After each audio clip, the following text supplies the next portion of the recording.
ሰላም ውድ የቻናላችን ቤተሰቦች እንኳን ወደ ቻናላችን በሰላም መጣችሁ። ባለፈው ማክሰኞ በአውሮፓ ቻምፒየንስ ሊግ ታሪክ የማይረሳ ድንቅ ጨዋታ ተመልክተናል። ፒኤስጂ ባየር ሙኒክን 5-4 በሆነ ውጤት ሲያሸንፍ የታየው የማጥቃት ብቃት እና የተቆጠሩ ግቦች እጅግ አስደሳች ነበሩ። ዛሬ ደግሞ ሌላኛው ግማሽ ፍጻሜ ጨዋታ በአርሰናል እና በአትሌቲኮ ማድሪድ መካከል ይደረጋል። ዛሬ ምሽት በአውሮፓ እግር ኳስ አፍቃሪዎች አይናቸው ወደ ማድሪድ ሜትሮፖሊታኖ ስታዲየም ያርፋል።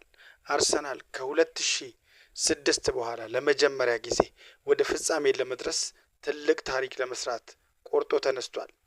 መድፈኞቹ ባለፈው የሊጉ ምዕራፍ አትሌቲኮን 4-0 ማሸነፋቸው የሚታወስ ቢሆንም የዛሬው ጨዋታ ግን የግማሽ ፍጻሜ በመሆኑ ክብደቱ ለየት ያለ ነው። ከጨዋታው በፊት የነበረው ጋዜጣዊ መግለጫ ማይክል አርቴታ እና ማርቲን ኦዲጋርድ ምን እንዳሉ እስቲ እንመልከት። አሰልጣኝ አርቴታ እና ካፒቴኑ ኦዴጋርድ እጅግ በራስ መተማመን የታየበት ነበረ። አርቴታ አሁን አቅማችንን የምናሳይበትና ታሪክ የምንሰራበት ትክክለኛ ሰዓት ላይ ነን ሲል ተናግሯል። ኦዲጋርድ በበኩሉ በዓለም ላይ ካሉ ጠንካራ ሊጎች አንዱ ላይ እየተፎካከርን ነው። በዚህ ጫና ውስጥ መጫወት ደግሞ ለኛ ደስታ እንጂ ስጋት አይደለም በማለት ቡድኑ ለትልቅ ድል ዝግጁ መሆኑን ገልጿል ማለት ነው። በሌላ በኩል አትሌቲኮ ማድሪድ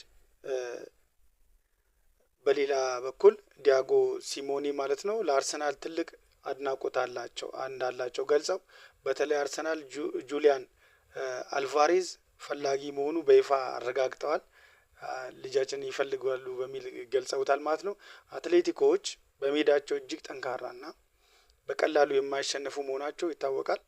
የአርሰናል የማጥቃት መስመር ለመግታት ሲሞኔ ምን አይነት መከላከል ስልት ይዘው እንደሚመጡ ነው የሚጠበቀው ማለት ነው። ቁልፍ ተጫዋቾችና ጉዳቶችን ስንመለከት በአርሰናል በኩል ቡድኑ በሙሉ ጤንነት ላይ ይገኛል። በተለይ በጉዳት ሲሰቃይ የነበረው ማርቲን ኦዴጋርድ አገግሞ መመለሱ ለቡድኑ ትልቅ ብርታት ነው። ተከላካይ ክፍሉ ደግሞ ሳሊባና ጋብርኤል ደግሞ በአትሌቲኮ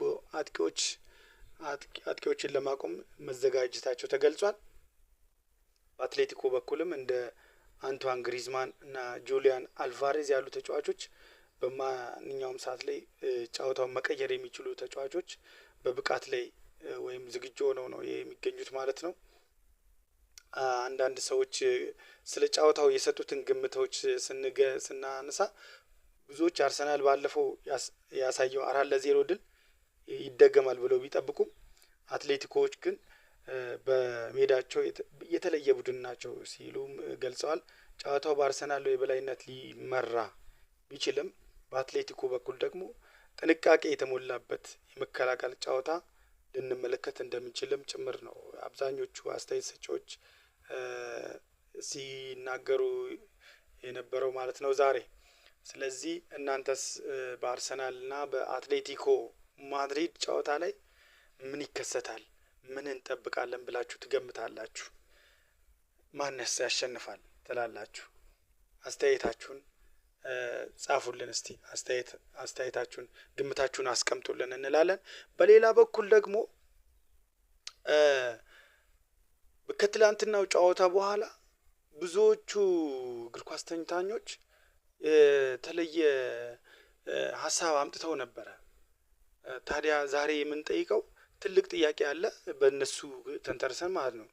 ከነዚህም ሁለት ቡድኖች አርሰናል እና አትሌቲኮ ውስጥ ስንት ተጫዋቾች ናቸው በፒኤስጂ ወይንም በባየር ሙኒክ ውስጥ የመሰለፍ ብቃት ያላቸው የሚለውን እስቲ እናንተ ተወያዩበት። ይሄን ነገር እንዴት ነው የምታዩት? ብዙ ሲወራና ሲንሸራሸር ስለነበረ ነው ማለት ነው። በባለሙያዎች እና የደጋፊዎች አስተያየት መሰረት በማድረግ ዝርዝር ትንታኔ ይዘንላችኋል። እስቲ እናያለን ይህንን ጉዳይ ማለት ነው። በመጀመሪያ ባለፈው ጨዋታ የታየው ስንመለከት ፒኤስጂ በሉዊስ ኤንሪኬ ስር ሌላ ዓለም ላይ ያለ ቡድን ይመስላል ማለት ነው። ምንም እንኳን ባየር ሙኒክ በአጥቂ ክፍሉ እጅግ አደገኛ ቢሆንም የተከላካይ ክፍሉ ግን ክፍተቶች ነበሩበት። ቪንሰንት ካምፓኒ ጠንካራ ስብስብ ቢኖረው የተጫዋቾች ጥልቀት ዴፕስ ማነሱ ግን ለቡድኑ ፈተና ሆኖበታል ማለት ነው። ለዚህም ነው የአርሰናል ተከላካዮች እነዚህን እዚህ ጋር ስማቸው የሚነሳው ማለት ነው። በብዛት አርሰናል ተከላካዩ የማያከራክሩ ምርጦች ስለሆኑ ምርጥ ናቸው። ምንም የሚያከራክር ነገር የለውም። ብዙ የዘርፉ ባለሙያዎች እንደሚስማሙበት የአርሰናል የኋላ ክፍል የአውሮፓ ትልልቅ ክለቦች የሚመጥን የትኛውም ክለብ ላይ መሰለፍ የሚችሉ ናቸው። ዊሊያም ሳሊባ እና ጋብሪኤል ማጋሌዝ እነዚህ ሁለት ተጫዋቾች በማንኛውም የዓለም ቡድን ውስጥ መሰለፍ አቅም አላቸው። በተለይ ፒኤስጂ እና ባየር ሙኒክ ባለፈው ጨዋታ 9 ግቦች ሲቆጠሩባቸው የታየው ተከላካይ ክፍል ድክመት ነው ማለት ነው። የሳሊባና የጋብሪኤል አስፈላጊነትን ከፍ ያደርገዋል ወይም ከፍ ብሎ እንዲታይ ያደረጉ ነበረ። እንደዚሁ ደግሞ ከአርሰናል የዴቪድ ራያ ግብ ጠባቂው ራያ በሁለቱም ክለቦች ውስጥ የመጀመሪያ ተሰላፊ ሆኖ መሰለፍ እንደሚችል ብዙ የእግር ኳስ ተንታኞች ሲናገሩ ነበረ። በሌላ በኩል ደግሞ ጁሊያን ቲምበር እንደዚሁ ሙሉ ጤንነቱ ከተመለሰ ቲምበር ለማንኛውም ቡድን ትልቅ ግብአት ነው ተብሎ ይታሰባል ማለት ነው። በአማካይ በኩል ደግሞ ወደ አማካይ ክፍል ስንመጣ ዲክላን ራይስ ስም በግንባር ቀደምትነት ይነሳል። ራይስ ከወጣቶቹ ተጫዋቾች እንደ ዛይር ኤምሪ ወይም ፓቭሎቪች ይልቅ ልምድና ጥንካሬ ስላለው በሁለቱም ክለቦች የመሰለፍ እድል ሰፊ እንደሆነ ነው የተገለጸው ማለት ነው። ከአጥቂዎች ግን ስናነሳ ነገሩ ከበድ ይላል። በባየር እና በፒኤስጂ አጥቂዎች መሃል ገብቶ ለመሰለፍ ብቃት ያለው ተጫዋች ጁሊያን አልቫሬስ ብቻ እንደሆነ ነው ተንታኞች ሲናገሩ የነበረው ማለት ነው።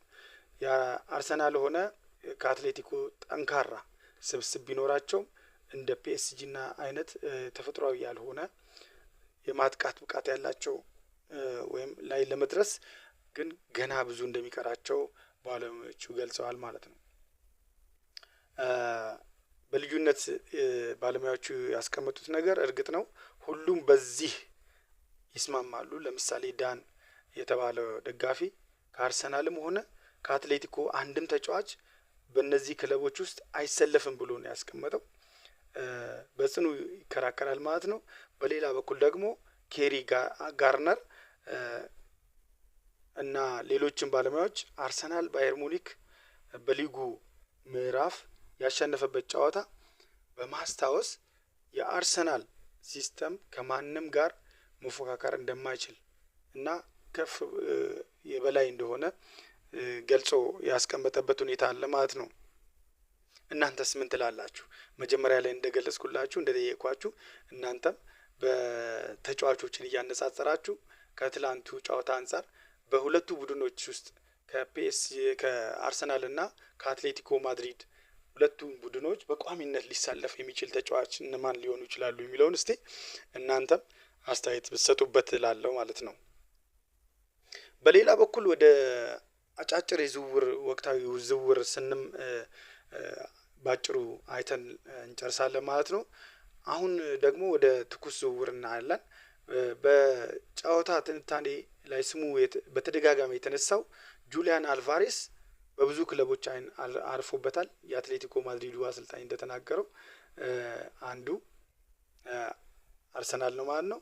ዲያጎ ሲሞኔ እንደተናገሩት ማለት ነው። አርሰናል ይህንን ድንቅ አጥቂ ለማስፈረም ከፍተኛ ፍላጎት ካሳዩ ክለቦች አንዱ ነው። ነገር ግን አርሰናል ብቻ አይደለም፣ ፒኤስጂ እና ባርሴሎና አልቫሬዝን ለማግኘት ፉክክር ውስጥ ናቸው። አትሌቲኮ ግን ተጫዋቹን በቀላሉ የመልቀቅ ፍላጎት የለውም። ዋጋውንም እስከ 130 ሚሊዮን ፓውንድ ከፍ አድርጎት ያስቀምጦታል ማለት ነው፣ ሰቅሎታል። ሌላው አስገራሚና ዜና ባርሴሎና የማርከስ ራሽፎርድ ጉዳይ ነው። የባርሴሎና የማርኮስ ራሽፎርድ ጉዳይ። ባርሴሎና ማንቸስተር ዩናይትድን በድጋሚ ራሽፎርድን በውሰት እንዲሰጠው እየጠየቁ ይገኛሉ። ዩናይትዶች ግን ተጫዋቹን በቋሚነት ካልሆነ በውሰት የመስጠት ፍላጎት የላቸውም ተብሏል ማለት ነው። በተጨማሪ በኦልትራፎርድ ቤት አዲስ ወሬ አለ። ኮቢ ማይኖ እስከ 2031 የሚያቆየውን አዲስ ኮንትራት ለመፈረም ከስምምነት ላይ ደርሷል። እንዲሁም አንጋፋው ካስሜሮ በውድድር አመቱ መጨረሻ ክለቡን እንደሚለቅ ቢነገርም የቡድኑ አጋሩ ማቲያስ ኩኛ ግን ካስሜሮ እንደ አንድ ተጨማሪ አመት ቢቆይ ደስ ይለኛል ሲል ፍላጎቱን ገልጿል ማለት ነው። በአሰልጣኝ በኩል ደግሞ በጆሴ ሞሪኖ ወደ ቀድሞ ክለባቸው ሪያል ማድሪድ ሊመለሱ ይችላሉ የሚል ወሬ አለ፣ በስፋት እየተወራ ነው። ቸልሲዎችም በበኩላቸው ሊያም ሮዝነሪን የሚተካ አሰልጣኝ ፍለጋ ላይ ሲሆኑ እንደ ዣቪ አሎንሶ እና ማርኮ ሲልቫ ያሉ ስሞች በዝርዝር ውስጥ ይገኛሉ ማለት ነው። በአጠቃላይ አርሰናል ተከላካይ ክፍል እና እንደ ዲክላን ራይስ፣ ጁሊያን አልቫሬስ ያሉ ተጫዋቾች በአውሮፓ ቁንጮ ሊሆኑት ፒኤስጂ እና ባየር ሙኒክ ብቁ ናቸው ማለት ይቻላል ወይ? እናንተስ ምን ትላላችሁ?